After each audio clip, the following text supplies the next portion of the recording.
All right. Hello, everybody. Thank you for your time this afternoon, especially at the end of the day. I know resisting climate catastrophism, it's a nerve-wracking topic. You're wondering, do I have climate catastrophism? Do the people around me? Is it contagious? The answers are maybe, yes, and yes, definitely. And we'll get to those. But I should emphasize this is not a climate science discussion. We're going to assume everything we know about the climate science and then think about how that should actually make us feel. So what is climate catastrophism? It's people suffering from post-traumatic stress disorder, depression, attending climate grief support meetings, climate scientists reporting climate trauma, obsessive intrusive thoughts, NPR reporting on climate grief workshops, Twitter polls, do you feel emotionally overwhelmed? 48% yes. It's wondering whether I should have children because of climate change. What will happen to them? What will they do to the planet? It's when a politician calls it an existential threat, says no challenge poses a greater threat. That's our president, former. It's when the politician says the planet we're going to be leaving our kids may well not be habitable.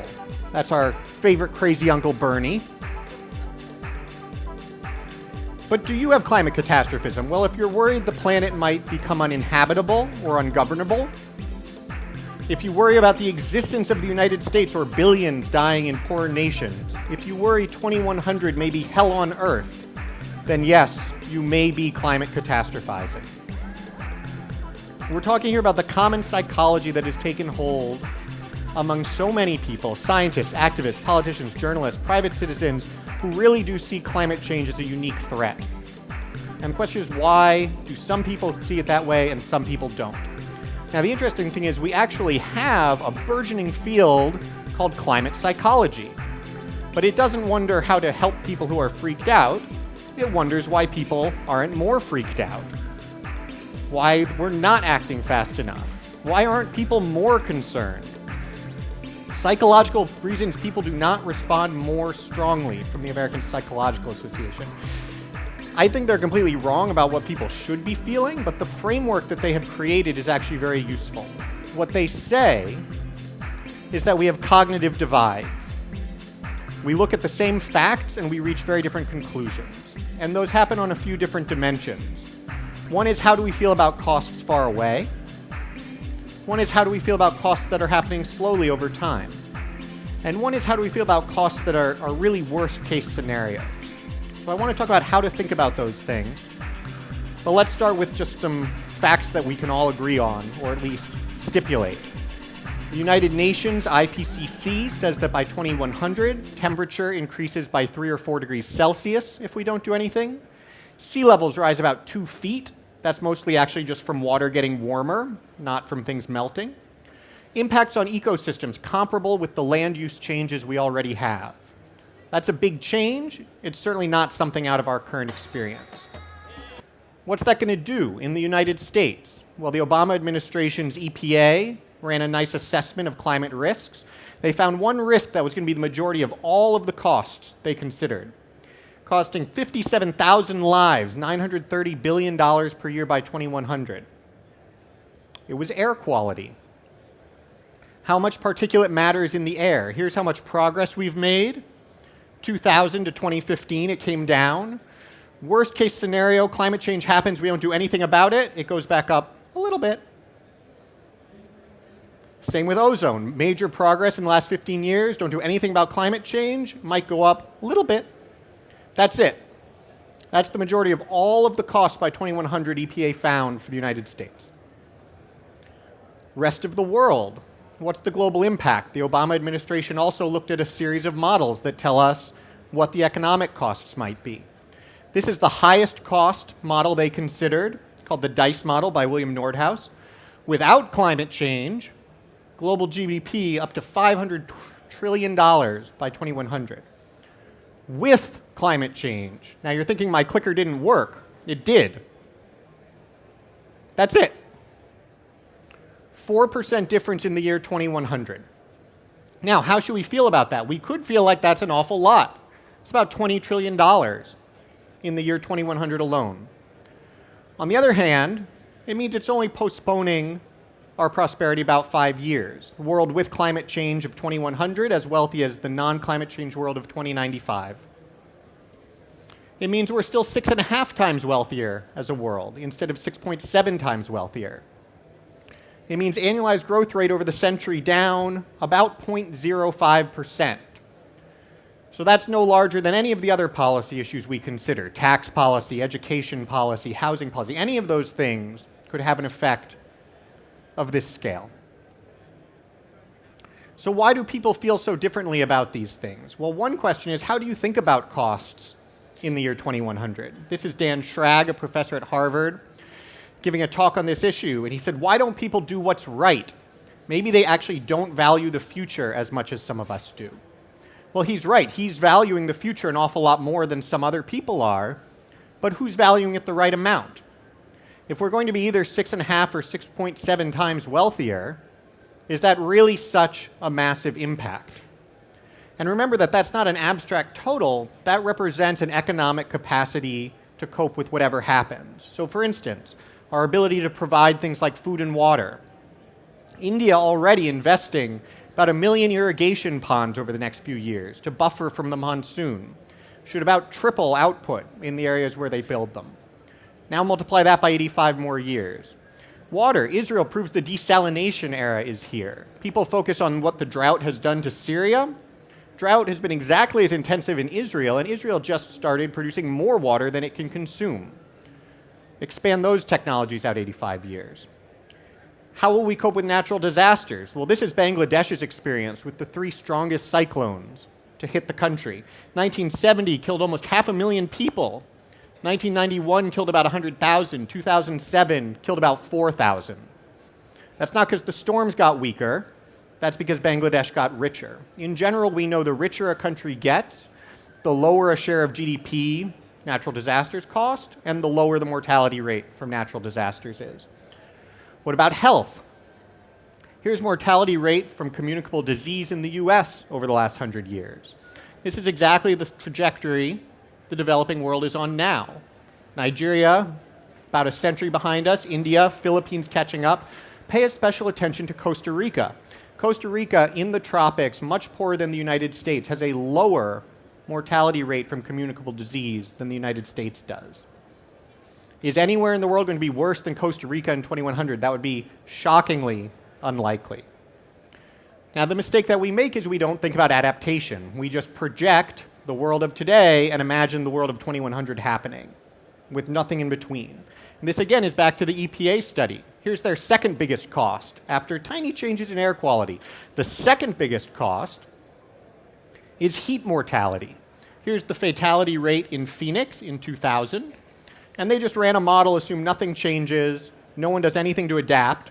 Here are the mortality rates in everywhere in 2100. Now, if you think that Pittsburgh's mortality rate from heat in 2100 is going to be 75 times higher than Phoenix's, if New York's is going to be 50 times higher, you should be very scared. If you think that's a ridiculous way to look at the world, you should be a little bit less scared. What about overtime? Here's our friend Al Gore, dropping the frog analogy. Or is it a metaphor? You put a frog in boiling water, he jumps out, you heat the frog, and he'll die. 2 problems. 1, not true. Heat a frog, he'll die, or jump out after badly injured. Try to drop him in boiling water, he actually jumps back out very quickly. Second problem, which would you rather have, a sudden crisis or a slow motion crisis? Slow motion crises are much preferable because they give you a chance to adapt. So how can we adapt? Well, let's think about agriculture. Let's say we have to move 50% of our agriculture over this 100 years. Well, that's only 0.5% per year. Over the last 50 years, we've been establishing new agricultural capacity 5 times faster than that. What about migration? Hundreds of millions of migrants because of climate change. Well, over 100 years, that's a few million a year. Right now, we have about 300 million migrants in China. We have hundreds of millions more around the world. World Bank says about 2.5 billion people will migrate to cities by 2050. Is it a tragedy if additional people are forced to migrate on top of that? Absolutely. Is it a threat to the governability of the world? No, not even close. Infrastructure. Is it going to be expensive if sea levels rise, if Consumption patterns change, yes. But remember, we get to spend all that money every single year against a challenge that we will understand fairly well as time passes. Over the second half of the century, we have about $500 trillion that we can spend in the DICE model, all without ever changing that growth rate by more than 0.05%. Lastly, costs in the extreme. Here's Professor Michael Mann of the hockey stick. He says, maybe it's true what ice sheet modelers have been telling us, that it'll take 1,000 years for Greenland to melt. But maybe they're wrong. And that's the whole ballgame. That's the difference between adapting and not. That draws a very important line between expected climate change, which isn't all that scary, and extreme climate change, which sounds like it could be very scary. But here's the thing about extreme climate change. Extreme climate change is the thing that scientists are saying is not going to happen. It could, they could be wrong. But everything we know about climate change, the 97% consensus, the things we're already seeing happening that we know are going to happen, none of that is extreme climate change. Extreme climate change is the worst case scenario, the thing we don't think is going to happen, the thing that sits right next to all of the worst case scenarios we might face. Nuclear war, pandemics, the singularity, nanotechnology getting out of control, financial meltdown, infrastructure attacked by computer viruses. Yes, all of those things we need to think about. No, we don't catastrophize about any of them. So why does climate change feel so different? Well, one thing is because we get constant signals about it.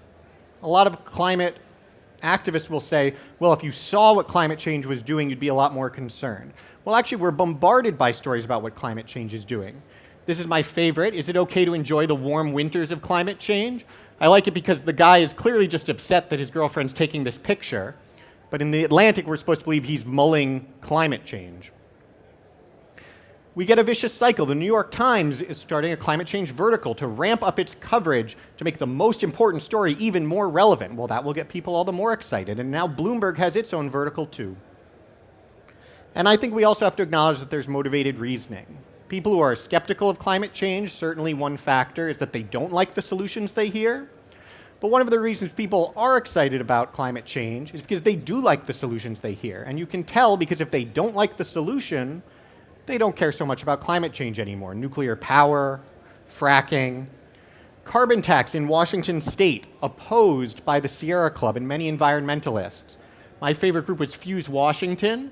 They opposed it because it was revenue neutral. The carbon tax money wasn't all going to go to their causes.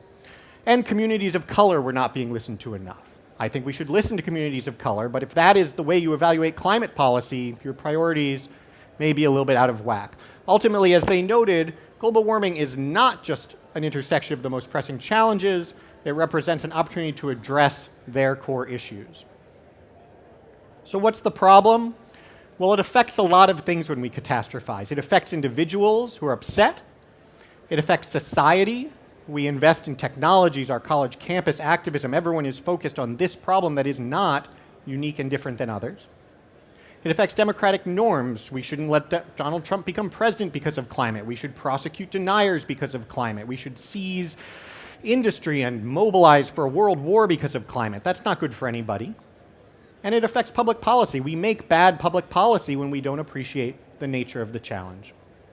So what I would encourage everybody to think about in closing is what would an adaptation-based climate agenda look like? If we weren't so focused on making sure climate didn't change happen at any cost, and instead that some of it is going to happen and we can cope with it, what kind of policies would we embrace in our cities? What kind of businesses would we be investing in to make sure that it's actually as painless as possible and that especially the most affected and vulnerable communities don't face unsurmountable challenges? Thank you again for your time and enjoy the rest of your day.